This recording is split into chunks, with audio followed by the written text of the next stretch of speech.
Assalamualaikum warahmatullahi wabarakatuh. Perkenalkan, nama saya Alfa Fadilah, mahasiswa Hukum Tata Negara semester 4.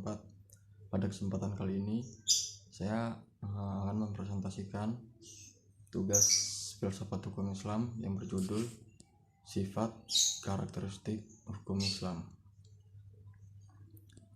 Yang pertama, sempurna. Sempurna artinya utuh, lengkap segalanya. Kesempurnaan hukum Islam dapat dilihat dengan diturunkannya syariat Islam dalam bentuk yang umum dengan mengglobal permasalahannya, kecuali hal-hal yang bersifat langgeng. Nas memuat prinsip-prinsip hukum terperinci, konkret, dan teknis. Misalnya masalah peribadatan, perkawinan, perceraian, dan warisan diterangkan secara terperinci. Syariat Islam dapat benar-benar menjadi petunjuk universal dengan bentuk yang umum dan global tersebut. Syariat Islam juga dapat diterima di semua tempat dan di setiap saat.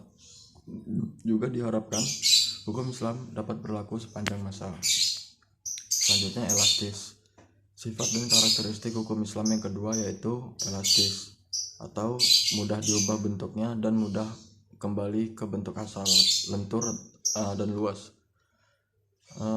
Keelastisannya mencakup di segala bidang kehidupan manusia, baik jasmani maupun rohani, baik mengenai hubungan manusia dengan Tuhannya maupun hubungan interaksi sesama manusia. Juga tuntunan mengenai kehidupan manusia di dunia dan di akhirat. Hukum Islam memerhatikan segala aspek kehidupan manusia, baik di bidang muamalah, ibadah, jinayah, siasah, dan bidang-bidang lainnya.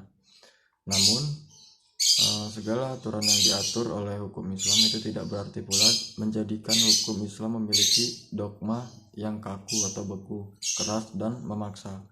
Nas membuka peluang untuk memanfaatkan akal guna berijtihad dan memilih cara-cara yang paling sesuai bagi pelaksana dan sesuai pula dengan keadaan. Selanjutnya, universal. Universal atau alami berarti umum, berlaku untuk semua orang atau untuk seluruh dunia, bersifat melingkupi seluruh dunia.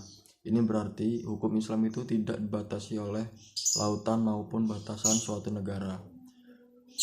Bukti yang menunjukkan bahwa hukum Islam itu mempunyai sifat universal atau tidak harus dikembalikan kepada Al-Quran. Universal hukum Islam ini dinyatakan oleh Al-Quran sendiri yang berbunyi, dan tidaklah kami Allah mengutus kamu Muhammad melainkan untuk menjadi rahmat bagi semesta alam. Quran surat Al-Anbiya ayat 107. Dan kami Allah mengutus kamu Muhammad melainkan kepada umat manusia seluruhnya sebagai pembawa berita gembira dan sebagai pemberi peringatan, tetapi kebanyakan manusia tidak mengetahuinya. Quran surat Al-Saba ayat 28. Kedua ayat Al-Quran di atas menyatakan bahwa syariat yang dibawa oleh Nabi Muhammad bukanlah dikhususkan untuk orang Arab saja, namun berlaku bagi seluruh umat manusia yang ada di seluruh dunia. Selanjutnya, dinamis. Dinamis dalam KBBI dijelaskan makna dari kata dinamis adalah penuh semangat dan tenaga sehingga cepat bergerak dan mudah menyesuaikan diri dalam keadaan dan sebagainya. Kedinamisan hukum Islam terletak pada dasar-dasar yang menjadi dasar dan tiang pokok bagi hukum. Dasar-dasar dan pokok-pokok itulah yang menjadi sumbu kekuatan, kelemahan, kemudahan, dan kesukaran dalam menetapkan hukum Islam. Sesuai dengan tabiat manusia yang tidak menyukai beban yang membatasi kemerdekaannya, sehingga manusia memerhatikan beban hukum Islam dengan sangat hati-hati. Manusia tidak akan bergerak untuk mengikuti perintah jika perintah itu tidak dapat menawan hatinya atau mempunyai daya dinamika. Selanjutnya, sistematis. Syariat Islam bersifat sistematis, artinya ia mencerminkan sejumlah doktrinnya bertalian dan berhubungan di antara satu dengan lainnya secara logis. Beberapa lembaganya saling berhubungan satu dengan lainnya. Perintah sholat dalam Al-Quran selalu diiringi dengan perintah menunaikan zakat. Perintah untuk makan dan minum diiringi dengan kalimat tetapi jangan berlebihan. Demikian pula dengan lembaganya.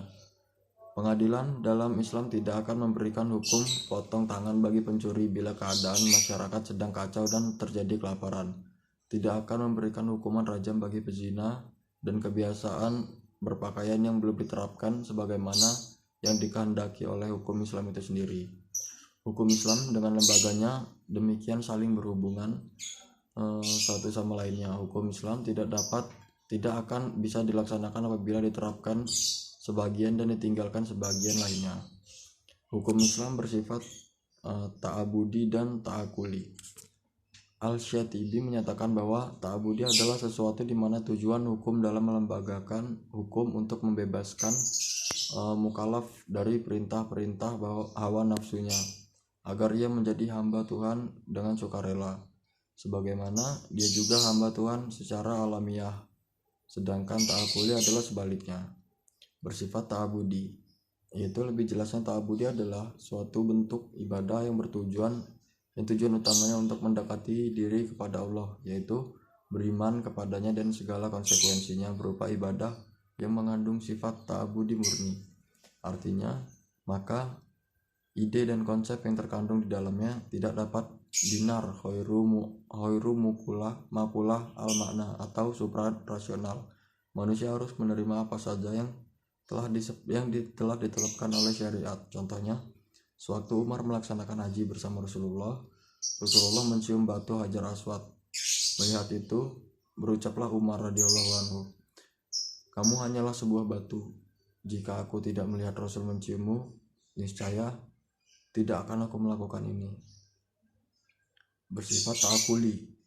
Kedua, yaitu ta'akuli berbentuk dalam bidang muamalah. Ta'akuli ini bersifat duniawi yang maknanya dapat dipahami oleh nalar, makulah, al-makna atau rasional. Maka manusia dapat melakukannya dengan bantuan nalar dan pemikiran manusia.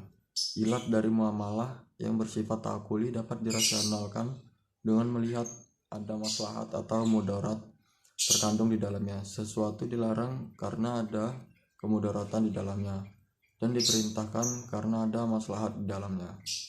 Sekian yang dapat saya sampaikan. Apabila ada kesalahan kata, saya mohon maaf. Saya akhiri wabillahi taufiq wal hidayah. Wassalamualaikum warahmatullahi wabarakatuh.